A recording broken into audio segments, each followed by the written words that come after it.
Al Qaeda की तरफ से ट्विन टावर को गिरा दिया जाता है। अमेरिका अब हमले की जद में आ चुका था। अमेरिका खुल्लम खुला जंग का ऐलान कर चुका था।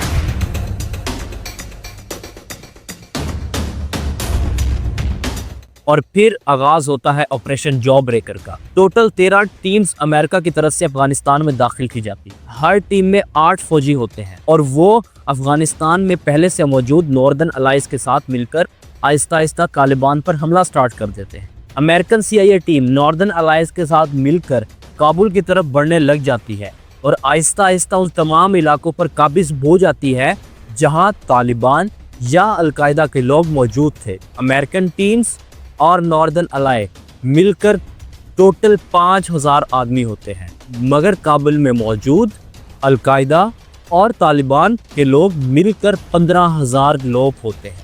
अलकायदा और तालिबान की तरफ से नॉर्दर्न अलायंस और अमेरिकन CIA टीम की तरफ हमला स्टार्ट किया जाता है, मगर अमेरिका को एक एडवांटेज हासिल था, वो था एयर स्ट्राइक। और फिर कुछ देर बाद एयर स्ट्राइक स्टार्ट होती है। अलकायदा और तालिबान मुंतशिर होना शुरू हो जाते हैं। उसामा और उसके कुछ साथी, जिनमें आयमान अल ज़हरवी और अबू ज़ुबैदा होते हैं।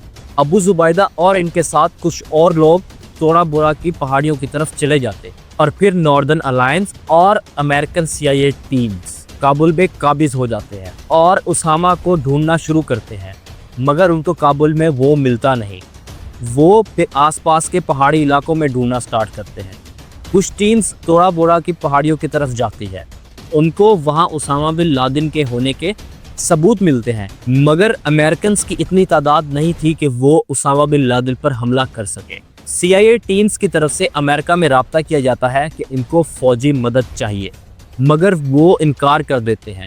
वो कहते हैं जितने लोग आपके पास हैं और जितने रिसोर्सेज आपके पास हैं, इन्हीं को इस्तेमाल करके उसामा बिन लादेन को पकड़ा जाए, मगर ऐसा होता नहीं।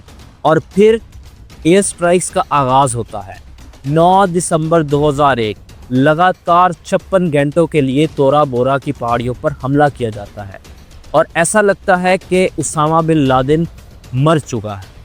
ये बमबारी सेकेंड वर्ल्ड वॉर के बाद सबसे बड़ी बमबारी थी। अमेरिका की तरफ से ब्लू 82 बॉम्ब भी इस्तेमाल किया जाता है, जो कि फाइटर जेट से नहीं कार्गो प्लेन से फेंका जाता है। और फिर कुछ फौजी तोरा बोरा की पहाड़ियों के अंदर दाखिल होते हैं और उस गार के अंदर दाखिल होते हैं जहां उसामा बिन लादेन रुका हुआ था। वहां से उनको कुछ वीडियोस और टेप और कुछ पेपर्स मिलते हैं। उनका मानना ये था कि उसामा बिन लादेन मर चुका है, मगर उन गारों में उनको उसकी लाश नहीं मिलती और उसामा बिन लादेन एक छलावे की तरह गायब हो जाता है और मंजर आम पर नहीं आता। 18 अप्रैल 2002 को उसामा बिन लादेन की एक वीडियो नशर होती। उस वीडियो ने पूरे अमेरिका को हिला कर रख दिया कि उसामा बिन लादेन अभी जिंदा है और सही सलामत है।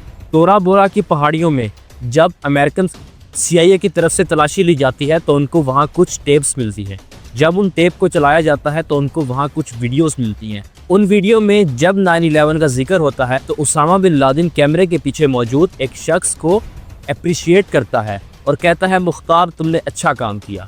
2002 के शुरू में CIA को अलकायदा के ऑपरेशन लीडर अबू ज़ुबैदा की इंटेलिजेंस रिपोर्ट मिलती है कि वो फैसलाबाद में है। फिर CIA उसको ट्रैक करना स्टार्ट कर देती। अबू ज़ुबैदा 17 डिफरेंट पॉइंट पे आया जाया होता था। फिर CIA की तरफ से ये डिसाइड किया जाता है कि 17 के 17 मकामात पर एक साथ हमला किया जाए। मार्च 2002 में CIA अबू ज़ुबैदा को गिरफ्तार करने के लिए कार्रवाई शुरू करता है। अबू ज़ुबैदा एक छत से दूसरी छत, दूसरी से तीसरी छत पर छलांग लगाता है और शदीद जख्मी हो जाता है और CIA की गिरफ्त में आ जाता है। CIA फ़ौरन अबू ज़ुबैदा को हॉस्पिटल लेके जाती है। डॉक्टर्स वहाँ CIA के लोगों से कहते हैं, इससे जो पूछना है अभी पूछ लो, इसके सुबह तक बचने के कोई इम्कानात नहीं। CIA के एजेंट की तरफ से अबू ज़ुबैदा से पूछा जाता है कि उसामा बिन लादेन कहाँ है। अबू ज़ुबैदा कहता है, मुझे नहीं पता। CIA के एजेंट दोबारा पूछते हैं, उसामा बिन लादेन कहाँ है। वो फिर इनकार कर देता है और फिर CIA एजेंट की तरफ से पूछा जाता है, मुख्तार कौन है। अबू ज़ुबैदा कहता है कि हाँ, ये नाम मैंने ज़रूर सुना है। CIA के एजेंट कहते हैं, अगर हम तुम्हें उसकी तस्वीर दिखाएं तो क्या तुम उसे पहचान लोगे। अबू ज़ुबैदा कहता है हाँ, और फिर CIA की तरफ से एक तस्वीर दिखाई जाती है अबू ज़ुबैदा को और वो तस्वीर देखते ही अबू ज़ुबैदा कहता है, यही तो मुख्तियार है। वो तस्वीर थी खालिद शेख मोहम्मद। खालिद शेख मोहम्मद कौन? रमजी यूसुफ का मामू। क्या ही फैमिली है। उसके भांजे ने वर्ल्ड ट्रेड सेंटर को गिराने की कोशिश की, लेकिन उसका मामू खालिद शेख मोहम्मद, जो कि KSM के नाम से भी मशहूर था, वो इसको गिराने में कामयाब हो जाता है। फिर CIA की तरफ से सर्च ऑपरेशन में तेज़ी लाई जाती है खालिद शेख मोहम्मद को गिरफ्तार करने के लिए। और फिर उनको एक इंटेलिजेंस रिपोर्ट से पता चलता है कि खालिद शेख मोहम्मद रावलपिंडी में मौजूद है। और फिर मार्च 2003 में खालिद शेख मोहम्मद को गिरफ्तार करने का ऑपरेशन शुरू किया जाता है और खालिद शेख मोहम्मद को उसके बेडरूम से गिरफ्तार कर लेते हैं। नवंबर 2003 में इस्तांबुल में अटैक होता है। उसके पीछे भी अलकायदा का हाथ होता है। अलकायदा इस वक्त में अपने आप को दोबारा मुनज़्ज़म कर रही होती है और ताकत इख्तियार कर जाती है और पूरी दुनिया में फैल जाती है। मार्च 2004 में मैड्रिड में अटैक होता है। जुलाई 2005 में लंदन में अटैक होता है। और इन तमाम हमलों के पीछे एक ही शख्स है, उसामा बिन लादेन, जो कि अलकायदा का बानी है। 2006 में क्यूबा में एक जेल बनाई जाती है उन लोगों के लिए जिनको ज़्यादा टॉर्चर किया जाएगा, क्योंकि USA में ह्यूमन राइट्स की वायलेशन होती है, तो वो वहाँ ये काम नहीं कर सकते। और जिन लोगों को ज़्यादा टॉर्चर करना होता है उनको इस जेल में डाला जाता है। इस जेल में उनको 48 घंटे सोने नहीं दिया जाता, उनको टॉर्चर किया जाता है। इतनी सी जगह पे उनको रखा जाता है कि वो ना तो खड़े हो सके ना ही लेट सके। फिर दिसंबर 2006 में अमेरिकन गवर्नमेंट की तरफ से उसामा बिन लादेन पर $25 मिलियन का इनाम रखा जाता है। अगर आज की भी आप CIA की रिपोर्ट देख लें तो सबसे ज़्यादा इनाम $10 मिलियन का है, मगर 2006 में भी उसामा बिन लादेन पर $25 मिलियन का प्राइस था। प्राइस की लालच में बहुत से लोग गलत इन्फॉर्मेशन देने लग जाते हैं उसामा बिन लादेन के रिलेटेड, और CIA उन जगहों पर ऑपरेशन करती है मगर उनको खाक के सिवा कुछ नहीं मिलता। अप्रैल 2007 में उसामा बिन लादेन से कुछ न्यूक्लियर साइंटिस्ट मुलाकात करते हैं। उसामा बिन लादेन का मिशन था अमेरिका को हिरोशिमा बनाना, और उसको वो अमेरिकन हिरोशिमा कहता था। सितंबर 2007 में उसामा की एक स्पीच शाया होती है, उसमें वो खुल्लम खुल्ला जहाद का ऐलान करता है। उसामा बिन लादेन की स्पीचेस अभी तक शाया हो रही थी। ये किसका फेलियर था? CIA का। और फिर जलती पर आग सितंबर 2008 की CIA कमीशन रिपोर्ट ने छींटी। इस रिपोर्ट में बताया गया था किस तरह CIA नाकाम रही उसामा बिन लादेन को पकड़ने में, और ये रिपोर्ट उस वक्त की सबसे ज़्यादा सेलिंग बुक बन चुकी थी।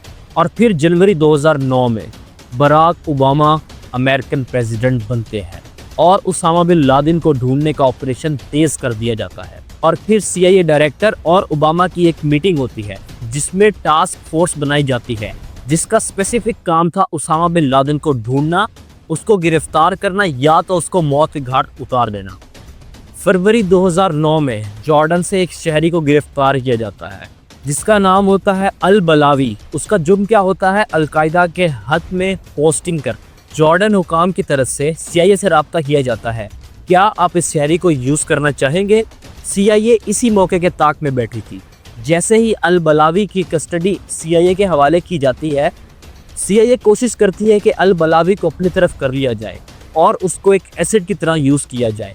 फिर उसको अफ़गानिस्तान लेके जाया जाता है और वो अलकायदा में शमूलियत इख्तियार कर लेता है और फिर अचानक गायब हो जाता है। नवंबर 2009 को वो CIA टीम से रब्ता करता है। वो अब तक ऐमान अल ज़हारवी के साथ था, जो कि अलकायदा का सबसे इम्पोर्टेंट पर्सन था।